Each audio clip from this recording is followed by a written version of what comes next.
This story will touch you. Don't scroll. Tunde left his family. He said, "I will make my own life. I don't need anyone." The words echoed with the kind of confidence only a young man, full of dreams and blind to the world's harsh realities, can possess. He packed a small bag, but it felt heavy with the weight of his ambition. His mother stood at the doorway, her eyes a mix of pride and fear, a silent prayer on her lips that he could hear over the loud drumming of his own heart. He saw her worry as a chain, something to break free from, not realizing it was an anchor. To him, the village was a cage, and the city was the key. He promised himself he would return, not as the boy who left, but as a king, with riches to prove his point. The point was simple: he could do it alone. He believed that family was a safety net for those who were afraid to fly. He wasn't afraid. He was Tunde, and he was going to conquer the world. He turned his back on the familiar dirt paths and the faces he had known his entire life,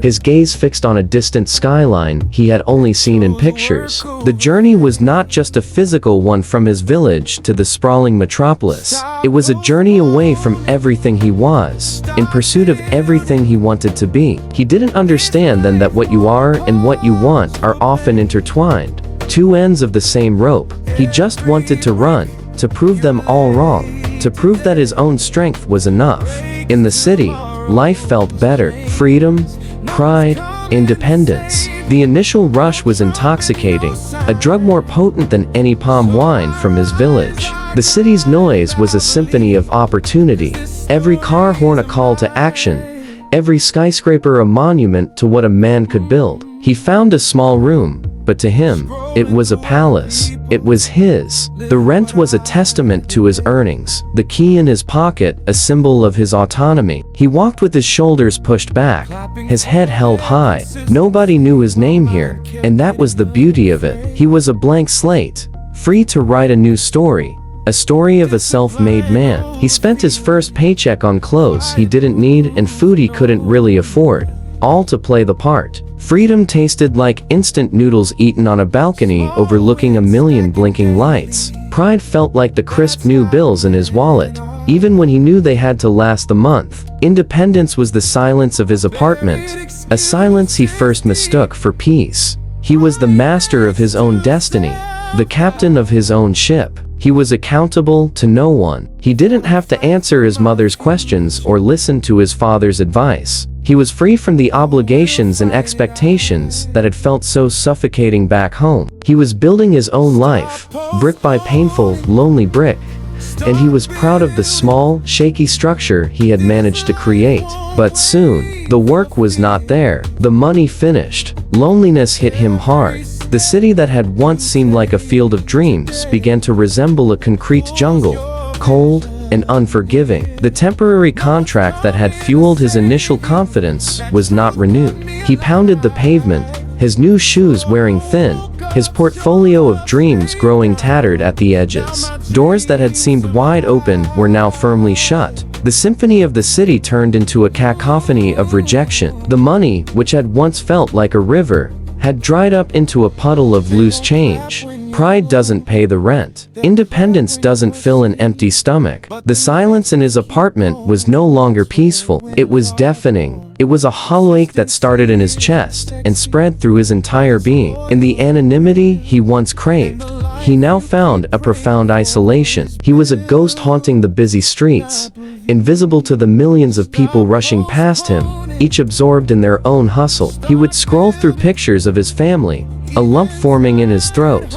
He saw their smiles, heard their laughter in his memory, and the distance between his small room and his village felt like an impassable ocean. The city had promised him everything, but had given him nothing but a hard lesson in humility. Back home, his younger siblings were suffering. His mother was crying quietly in the night, while Tunde was chasing a phantom of success in the city. The foundation of his world was cracking back in the village. His father's health had taken a turn, and the small farm that sustained them was yielding less and less.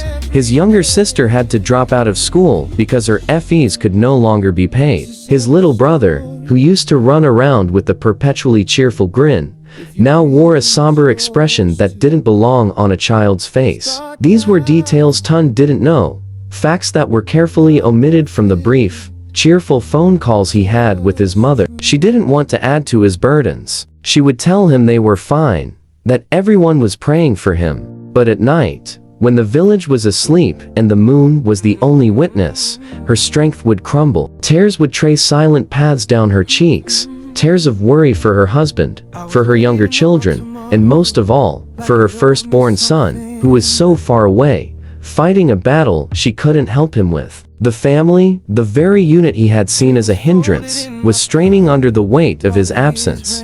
They missed not his money, which he didn't have, but his presence, his strength, and the part of their collective soul that had left with him. Tunde realized that success means nothing if your family is suffering. The epiphany did not strike him like a bolt of lightning. It was a slow, creeping dawn of understanding that broke through the darkness of his pride. It happened one evening as he sat in his empty room, the hunger in his stomach a dull throb. He was staring at a cracked picture of his family, the one he had reluctantly packed. He saw the light in his sister's eyes, the mischief in his brother's smile, the unwavering love in his mother's gaze. And he finally understood. What was the point of conquering the world if he lost his own kingdom in the process? What was a penthouse if there was no family to fill it with laughter? What was a feast if he had to eat it alone? His ambition had been a selfish fire, warming only himself while his family shivered in the cold. He had been so focused on proving he didn't need them that he never stopped to ask if they needed him. The success he was chasing was a hollow shell, an empty trophy. True wealth wasn't in a bank account. It was in the shared struggles, the collective joys, and the unconditional support of the people who knew you before you had anything to prove. His hustle was for himself, but his heart, he now knew, belonged to them. The dream wasn't to escape them, but to elevate them. He came back home wiser. From that day, he helped his family grow together. The return journey was the opposite of his departure. He left with arrogant pride. He returned with quiet humility. There was no grand announcement, no fanfare. He just showed up, his bag lighter than before, but his spirit heavier with wisdom. He saw the relief in his mother's eyes, a relief that washed away months of silent tears. He saw the hardship etched on his father's face and the youth stolen from his siblings. He didn't make grand promises. Instead, he started with small actions. He picked up a hoe and worked on the farm alongside his father, his city-softened hands quickly blistering. He used the little knowledge he had gained in the city to find better markets for their produce. He tutored his younger sister in the evenings so she wouldn't fall too far behind, promising her she would go back to school. He played with his younger brother, slowly bringing the smile back to his face. He didn't abandon his ambition. He redefined it. Success was no longer about a solo flight. It was about making sure everyone in his family had wings. They started a small cooperative with other farmers. They saved money together.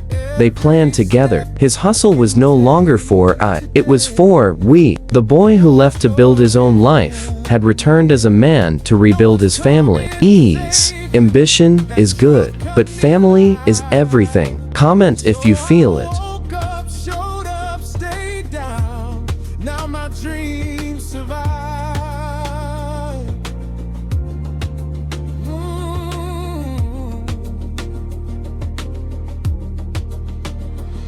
They won't clap when you're lonely, they'll clap when you're seen. But the nights you keep going, that's where winners are born. Consistency isn't sexy, but it's loyal and real. And the life you keep praying for is built, not believed. Stop postponing, start building. Even tired hearts can heal when action speaks louder than the doubt you feel. Stop postponing, start building. Legacy over delay. I'm not chasing motivation, I'm choosing work every day. This is Sebby's story, If you're breathing, it's yours too. Start now. Not perfect, just true.